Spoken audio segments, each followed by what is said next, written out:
لیکن جب نبی صلی اللہ علیہ وسلم کی وفات کی خبر پھیلی تو حضرت عمر نے فرمایا جو یہ کہے گا نبی کی وفات ہو گئی میں کیا کروں گا، سر قلم کر دوں گا۔ حضرت ابو بکر کو نبی سے محبت سب سے زیادہ تھی، لیکن آپ کے اعصاب بھی سب سے زیادہ مضبوط، میچورٹی بھی آپ میں سب سے زیادہ تھی۔ آپ نے دیکھا کہ اگر یہ اس طرح کی سچویشن امت میں رہی تو اس سے تو امت کا مسئلہ خراب ہو جائے گا۔ جذباتیت میں کبھی بھی ٹھیک کام نہیں ہوتا۔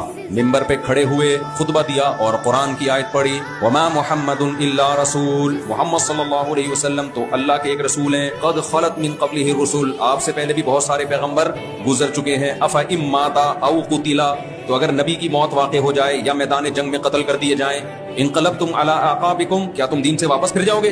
تو حضرت عمر فرماتے ہیں کہ مجھے ایسا لگا کہ میں نے قرآن کی آیت آج پہلی دفعہ سنی ہے۔ حالانکہ کتنا پڑھتے تھے آیتوں کو، نماز میں، رمضان میں، اور ویسے بھی بہت ساری شریعت کی تعلیمات ہوتی ہیں، قرآن میں لکھی بھی ہوتی ہیں، لیکن علماء کا کام کیا ہوتا ہے؟ ان کو اجاگر کرنا۔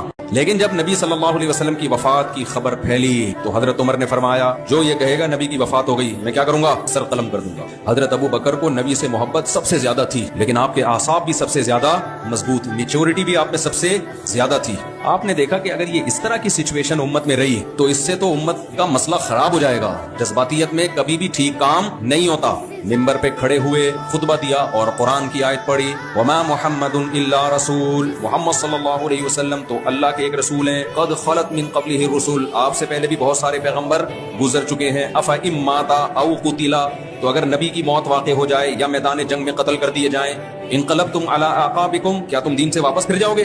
تو حضرت عمر فرماتے ہیں کہ مجھے ایسا لگا کہ میں نے قرآن کی آیت آج پہلی دفعہ سنی ہے۔ حالانکہ کتنا پڑھتے تھے آیتوں کو، نماز میں، رمضان میں، اور ویسے بھی بہت ساری شریعت کی تعلیمات ہوتی ہیں، قرآن میں لکھی بھی ہوتی ہیں، لیکن علماء کا کام کیا ہوتا ہے؟ ان کو اجاگر کرنا۔